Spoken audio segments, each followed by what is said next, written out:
ಎಲ್ಲರಿಗೂ ನಮಸ್ಕಾರ ವೀಕ್ಷಕರೇ. ಇದೇ ಒಂದು ಫೆಬ್ರವರಿ 17ನೇ ತಾರೀಕು ಬಹಳಷ್ಟು ಭಯಂಕರವಾಗಿರುವಂತಹ ಸೂರ್ಯಗ್ರಹಣ. ಈ ರಾಶಿಯವರಿಗೆ ವಿಪರೀತ ರಾಜಯೋಗ, ಹಣದ ಸುರಿಮಳೆಯ ಜೊತೆಗೆ ಶ್ರೀಮಂತರಾಗುವಂತಹ ಯೋಗ.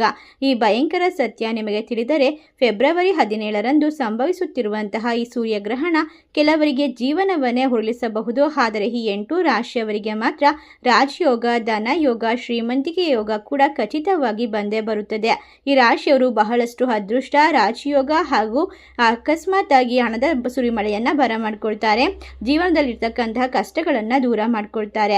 ಹಾಗಾದರೆ ಯಾವ ರಾಶಿಯವರು ಹೆಚ್ಚಿನ ಒಂದು ಅದೃಷ್ಟವಂತರು, ಯಾವೆಲ್ಲ ರೀತಿಯ ಲಾಭವನ್ನು 2026 ಫೆಬ್ರವರಿ 17ರ ಮೊದಲನೇ ವರ್ಷದ ಸೂರ್ಯಗ್ರಹಣದಿಂದ ಬರಮಾಡ್ಕೊಳ್ತಾರೆ ಎಂಬ ಸಂಪೂರ್ಣವಾದ ವಿಶೇಷವಾದ ಮಾಹಿತಿಯನ್ನು ನೋಡ್ತಾ ಹೋಗೋಣ. ಅದಕ್ಕೂ ಮುನ್ನ ನೀವು ಕೂಡ ದೇವರು ಹಾಗೂ ಜ್ಯೋತಿಷ್ಯ ಶಾಸ್ತ್ರವನ್ನು ನಂಬೋದಾದರೆ ಈಗಲೇ ವಿಡಿಯೋಗೆ ಒಂದು ಲೈಕ್ ಕೊಟ್ಟು ತಪ್ಪದೆ ನಮ್ಮ ಚಾನಲ್ನ ಸಬ್ಸ್ಕ್ರೈಬ್ ಮಾಡಿ, ಹಾಗೆ ಪಕ್ಕದಲ್ಲಿ ಇರುವಂಥ ಬೆಲ್ ಐಕನ್ನ ಪ್ರೆಸ್ ಮಾಡಿ. ಹೌದು, ಈ ರಾಶಿ ಚಕ್ರದವರಿಗೆ ಎಲ್ಲ ರೀತಿಯ ಒಂದು ವಿಶೇಷವಾದ ಗ್ರಹಗಳ ಆಶೀರ್ವಾದ ಜೀವನದಲ್ಲಿ ಶಕ್ತಿ ಮತ್ತು ನೆಮ್ಮದಿಯನ್ನು ತುಂಬುತ್ತದೆ. ಒಟ್ಟಾರೆಯಾಗಿ ಹೇಳಬೇಕು ಅಂದರೆ ಈ ರಾಶಿಯವರ ಮೇಲೆ ವಿಶೇಷವಾದ ಅದ್ಭುತವಾದ ಪ್ರಭಾವ ತೋರಿಬರುತ್ತದೆ. ಮತ್ತು 8 ರಾಶಿಯವರಿಗೆ ಶಿವರಾತ್ರಿ, ಅಮಾವಾಸ್ಯೆ ಮತ್ತು ಸೂರ್ಯಗ್ರಹಣದ ಪ್ರಭಾವದಿಂದ ಎಲ್ಲ ರೀತಿಯ ಅದೃಷ್ಟವೇ ಬದಲಾಗುತ್ತೆ ಅಂತ ಹೇಳಬಹುದು. ಒಟ್ಟಾರೆಯಾಗಿ ರಾಶಿಯವರಿಗೆ ಈ ವರ್ಷದ ಮೊದಲ ಸೂರ್ಯಗ್ರಹಣ ಆಗಿರೋದ್ರಿಂದ ಖಂಡಿತವಾಗಿ ಕಷ್ಟಗಳು ದೂರವಾಗಿ ವಿಶೇಷವಾದ ಗ್ರಹಣದ ಸಮಯ ಧಾರ್ಮಿಕವಾಗಿ ಮತ್ತು ಜ್ಯೋತಿಷ್ಯದ ದೃಷ್ಟಿಕೋನದಿಂದ ಬಹಳಷ್ಟು ವಿಶೇಷವೆಂದು ಪರಿಗಣಿಸಲಾಗುತ್ತೆ. ಈ ಸಮಯದಲ್ಲಿ ಮಾಡುವಂತಹ ದಾನ ಧರ್ಮ, ವಿಶೇಷವಾದ ಪೂಜೆಗಳು ನಿಮ್ಮ ಬಾಳನ್ನ ಬಂಗಾರ ಮಾಡುತ್ತದೆ. ಹಾಗಾದರೆ ಇಷ್ಟೆಲ್ಲ ಅದೃಷ್ಟವನ್ನ ಬರಮಾಡಿಕೊಳ್ಳುವ ಮೊದಲನೇ ರಾಶಿ ಯಾವುದು ಅಂತ ನೋಡೋದಾದ್ರೆ ಮೇಷ ರಾಶಿ ಮತ್ತು ವೃಶ್ಚಿಕ ರಾಶಿ. ಈ ಎರಡೂ ರಾಶಿಯಲ್ಲಿರ್ತಕ್ಕಂತಹ ಜನರಿಗೆ ಈ ಸಮಯ ಅಂದ್ರೆ ಅದ್ಭುತವಾಗಿದೆ. ಈ ಸೂರ್ಯಗ್ರಹಣವು ಫೆಬ್ರವರಿ 17ರಂದು ಮಂಗಳವಾರ ಪ್ರಕಟವಾಗ್ತಾ ಇರೋದ್ರಿಂದ ಖಂಡಿತವಾಗಿ ರಾಶಿಯವರಿಗೆ ಕಷ್ಟಗಳನ್ನ ದೂರ ಮಾಡುತ್ತದೆ. ಈ ವರ್ಷದ ಮೊದಲನೇ ಸೂರ್ಯಗ್ರಹಣವಾದ್ದರಿಂದ ಜೀವನದಲ್ಲಿ ಸಂತೋಷವನ್ನ ತರುತ್ತದೆ ಎಂದು ಹೇಳುತ್ತಿದ್ದಾರೆ. ಜ್ಯೋತಿಷದ ಪ್ರಕಾರ ತಿಳಿಸಲಾಗಿದೆ. ಫೆಬ್ರವರಿ 17 ಭಯಂಕರ ಸೂರ್ಯಗ್ರಹಣದಿಂದ ಈ ರಾಶಿಯವರಿಗೆ ರಾಜಯೋಗದ ಪ್ರಭಾವ, ಹಣಕಾಸಿನ ವಿಶೇಷತೆಯಲ್ಲಿ ಸುರಿಮಳೆಯನ್ನ ಸುರಿಸಲು ಶ್ರೀಮಂತಿಕೆಯಾಗುವಂತಹ ಭಯಂಕರವಾದ ಸತ್ಯವನ್ನ ಈ ರಾಶಿಯವರಿಗೆ ಆಶೀರ್ವಾದದ ಮೂಲಕ, ವರದಾನದ ಮೂಲಕ ಕಳಿಸಿಕೊಡುತ್ತಿದೆ. ಒಟ್ಟಾರೆಯಾಗಿ ರಾಶಿಯವರ ಜೀವನವನ್ನೇ ಬದಲಾಯಿಸುವಂತಹ ಅದೃಷ್ಟ, ಸಂಪೂರ್ಣವಾಗಿ ಧನ ಸಂಪತ್ತಿನ ರಾಜಯೋಗದ ಜೊತೆಗೆ ಈ ರಾಶಿ ಚಕ್ರದವರಿಗೆ ಮಣ್ಣು ಮುಟ್ಟಿದರೂ ಕೂಡ ಬಂಗಾರವಾಗುವಂತಹ ವಿಶೇಷವಾದ ಸಮಯ. ಕುಬೇರ ದೇವನ ಆಶೀರ್ವಾದ ಈ ರಾಶಿಯವರಿಗೆ ಸಂಪೂರ್ಣವಾಗಿ ಸೂರ್ಯದೇವನ ಅನುಗ್ರಹ, ಎಲ್ಲ ಕಷ್ಟಗಳಿಂದ ಪರಿಹಾರ, ನೆಮ್ಮದಿಯ ಜೀವನ ಅಂತ ಹೇಳಿದ್ರೆ ತಪ್ಪಾಗೋದಿಲ್ಲ. ಮುಂದಿನ ರಾಶಿ ಮೀನ ರಾಶಿ ಮತ್ತು ಸಿಂಹ ರಾಶಿ. ಈ ರಾಶಿ ಚಕ್ರದವರಿಗೆ ಶಿವನ ಕೃಪೆಯಿಂದ ಮಹತ್ವದ ಒಂದು ಹೆಜ್ಜೆಯನ್ನ ಇಡಲು ಸಾಧ್ಯವಾಗುತ್ತೆ. ಯಶಸ್ಸಿನತ್ತ ಇವರ ಪ್ರಯಾಣ ಸಾಗುತ್ತದೆ.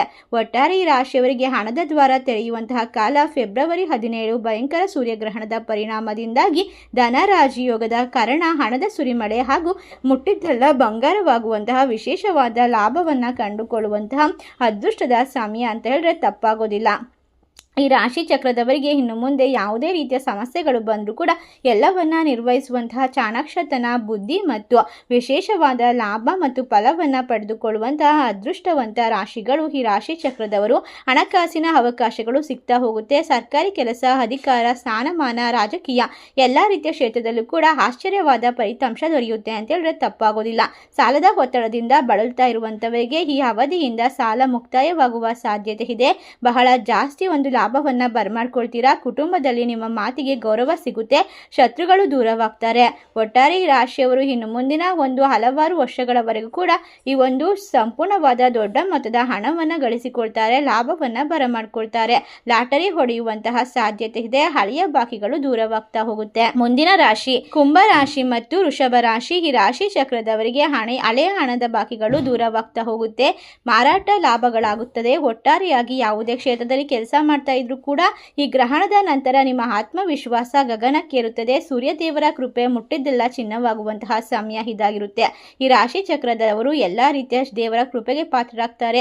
ಕಷ್ಟಗಳಿಂದ ದೂರವಾಗ್ತಾರೆ. ಫೆಬ್ರವರಿ 17ರ ಸೂರ್ಯಗ್ರಹಣವು ಇವರ ಜೀವನದಲ್ಲಿ ಸ್ಥಿರತೆ ಮತ್ತು ಸಂಪತ್ತನ್ನು ತರುತ್ತದೆ. ಒಟ್ಟಾರೆ ಈ ಕಾಲಘಟ್ಟದಲ್ಲಿ ಬಹುಕಾಲದಿಂದ ಹಣಕಾಸಿನ ಅಸ್ಥಿರತೆ, ವ್ಯವಹಾರದಲ್ಲಿ ನಷ್ಟ, ಉದ್ಯೋಗದಲ್ಲಿ ಅಸಮಾಧಾನ ಅನುಭವಿಸುತ್ತಿರುವಂತಹ ವ್ಯಕ್ತಿಗಳಿಗೆ ಈ ಗ್ರಹಣದ ನಂತರ ಎಲ್ಲವೂ ಕೂಡ ನಿಧಾನವಾಗಿ ಸರಿ ಹೋಗುತ್ತೆ. ಈ ಸಮಯ ವಿಶೇಷವಾಗಿ ವ್ಯಾಪಾರಸ್ಥರಿಗೆ ಹೊಸ ಒಪ್ಪಂದಗಳು, ದೊಡ್ಡ ದೊಡ್ಡ ಗ್ರಾಹಕರು, ಲಾಭದ ಡೀಲ್ಗಳು ಸಿಗ್ತಾ ಹೋಗುತ್ತೆ. ಈ ರಾಶಿಯವರು ಯಾವುದೇ ರಿಯಲ್ ಎಸ್ಟೇಟ್ ಅಲ್ಲೂ ಕೆಲಸ ಮಾಡ್ತಾ ಇದ್ರು ಕೂಡ ಅತ್ಯುತ್ತಮವಾಗಿ ಲಾಭವನ್ನ ಕಂಡುಕೊಳ್ತಾರೆ. ಈ ಬಾರಿ ಇವರಿಗೆ ಲಾಭ ಸಿಗುವಂಥದ್ದು ಅತ್ಯಂತ ಶ್ರೀಮಂತಿಕೆ ಹಾಗೂ ಕೋಟ್ಯಾಧಿಪತಿಗಳಾಗುವಂತಹ ಯೋಗದೊಂದಿಗೆ ಸಂಪೂರ್ಣವಾದ ಕಷ್ಟಗಳಿಂದ ದೂರವಾಗುವಂತಹ ಒಂದು ವಿಶೇಷವಾದ ಲಾಭವನ್ನ, ಭೂಮಿಗೆ ಸಂಬಂಧಪಟ್ಟಂತಹ ಆಶ್ಚರ್ಯಕರವಾದ ಸಂಗತಿಯನ್ನ ಬರಮಾಡ್ಕೊಳ್ತಾರೆ ಅಂತ ಹೇಳಿದ್ರೆ ತಪ್ಪಾಗೋದಿಲ್ಲ. ಇನ್ನು ಹಣಕಾಸಿನ ಸಮಸ್ಯೆಗಳು ಬಗೆಹರಿಯುತ್ತೆ. ಖರ್ಚುಗಳ ಮೇಲೆ ನಿಯಂತ್ರಣ ಇರಬೇಕಾಗುತ್ತೆ. ಈ ಸಮಯದಲ್ಲಿ ನೀವು ಮಾಡುವಂತಹ ಸಣ್ಣ ಪುಟ್ಟ ತಪ್ಪು ಕೂಡ ಜೀವನದಲ್ಲಿ ದೊಡ್ಡ ಹೊಡೆತವನ್ನ ತರಬಹುದು. ಯೋಚನೆ ಮಾಡಿ ನಿರ್ಧಾರವನ್ನ ತೆಗೆದುಕೊಳ್ಳಿ. ಈ ಸಮಯ ನಿಮಗೆ ಅದೃಷ್ಟದ ದ್ವಾರ ತೆರೆಯುವಂತಹ ಕಾಲ ಅಂತ ಹೇಳಿದ್ರೆ ತಪ್ಪಾಗೋದಿಲ್ಲ. ಮುಂದಿನ ರಾಶಿ ಕನ್ಯಾ ರಾಶಿ ಮತ್ತು ತುಲಾ ರಾಶಿ. ಈ ರಾಶಿ ಚಕ್ರದಲ್ಲಿರ್ತಕ್ಕಂತಹ ಜನರಿಗೆ ಈ ಸಮಯ ವಾತಾವರಣ ಸೃಷ್ಟಿಯಾಗುತ್ತೆ, ಅದ್ಭುತವಾಗಿರುತ್ತೆ. ಸೂರ್ಯಗ್ರಹಣವು ಅದೃಷ್ಟದ ಟರ್ನಿಂಗ್ ಪಾಯಿಂಟ್ ಆಗುತ್ತದೆ. ನಿಮ್ಮ ಬುದ್ಧಿ, ಮಾತು, ಸಂವಹನ, ನಿಮ್ಮ ಶಕ್ತಿ ಅವಧಿಯಲ್ಲಿ ಅದೇ ರೀತಿಯಾಗಿ ಶ್ರೀಮಂತರಾಗುವಂತಹ ಯೋಗವನ್ನ ತೋರಿಸಿಕೊಡುತ್ತೆ. ಒಟ್ಟಾರೆ ಈ ಸಮಯ ಇವರಿಗೆ ಅದೃಷ್ಟ ಹಾಗೂ ಲಾಭದ ಸಮಯ ಅಂತ ಹೇಳಿದ್ರೆ ತಪ್ಪಾಗೋದಿಲ್ಲ. ನೀವು ಮಾಡುವಂತಹ ಪ್ರತಿಯೊಂದು ಕಾರ್ಯ, ಪ್ರತಿಯೊಂದು ಕ್ಷೇತ್ರದಲ್ಲೂ ಕೂಡ ವಿಶೇಷವಾಗಿ ಯಶಸ್ಸನ್ನ ಬರಮಾಡ್ಕೊಳ್ತೀರಾ. ತೊಂದರೆಗಳಿಂದ ದೂರವಾಗ್ತೀರಾ. ಈ ರಾಶಿ ಚಕ್ರದವರಿಗೆ ಇನ್ನು ಮುಂದೆ ಅದೃಷ್ಟದ ಸಂಪೂರ್ಣವಾದ ಬೆಂಬಲ ಇರೋದ್ರಿಂದ ಲಾಭ ಅಂದ್ರೆ ತಪ್ಪಾಗೋದಿಲ್ಲ. ಎಲ್ಲ ರೀತಿಯ ಕಷ್ಟಗಳಿಂದ ಸಂಪೂರ್ಣವಾಗಿ ಮುಕ್ತಿ. ಅಷ್ಟೇ ಅಲ್ಲದೆ ಈ ರಾಶಿ ಚಕ್ರದವರಿಗೆ ಈ ಒಂದು ಹುಣ್ಣಿಮೆ ಮತ್ತು ಅಮಾವಾಸ್ಯೆ ಸಮಯದಲ್ಲಿ ಬರುವಂತಹ ಒಂದು ವಿಶೇಷವಾದ ಗ್ರಹಣಗಳು ಖಂಡಿತವಾಗಿ ಇವರ ಬಾಳಿನಲ್ಲಿ ಇರ್ತಕ್ಕಂಥ ಸಂಪೂರ್ಣವಾದ ತೊಂದರೆಗಳನ್ನು ದೂರ ಮಾಡ್ತಾ ಹೋಗುತ್ತೆ. ಇಷ್ಟೆಲ್ಲ ಅದೃಷ್ಟವನ್ನ ಈ ರಾಶಿಯವರು ಕಂಡುಕೊಳ್ಳುವ ಮೂಲಕ ಜೀವನದ ಎಲ್ಲ ರೀತಿಯ ಸಮಸ್ಯೆಗಳನ್ನು ಪರಿಹಾರ ಮಾಡ್ಕೊಳ್ತಾರೆ, ನೆಮ್ಮದಿಯನ್ನ ಬರಮಾಡ್ಕೊಳ್ತಾರೆ. ಒಟ್ಟಾರೆಯಾಗಿ ಇವರಿಗೆ ಇರ್ತಕ್ಕಂಥ ಎಲ್ಲ ರೀತಿಯ ಸಮಸ್ಯೆಗಳನ್ನು ದೂರ ಮಾಡ್ಕೊಳ್ಳೋಕೆ ಈ ಒಂದು ವಿಶೇಷವಾದ ಸೂರ್ಯಗ್ರಹಣ ಆಶೀರ್ವಾದದ ಮೂಲಕ ಸಹಾಯ ಮಾಡುತ್ತೆ ಅಂತ ಹೇಳಿದ್ರೆ ತಪ್ಪಾಗೋದಿಲ್ಲ. ಇನ್ನು ಮುಂದಿನ ಹಲವಾರು ವರ್ಷಗಳವರೆಗೂ ಕೂಡ ಮಣ್ಣು ಮುಟ್ಟಿದರೂ ಚಿನ್ನವಾಗಿ ಜೀವನದ ಎಲ್ಲ ರೀತಿಯ ಕ್ಷೇತ್ರದಲ್ಲೂ ಕೂಡ ಯಶಸ್ಸನ್ನು ಸಾಧಿಸುವಂತಹ ಈ 8 ರಾಶಿಯ ವ್ಯಕ್ತಿಗಳು ಬಹಳಷ್ಟು ಅದೃಷ್ಟವಂತರು, ಲಾಭವನ್ನು ಕಂಡುಕೊಳ್ಳುವಂಥವರು.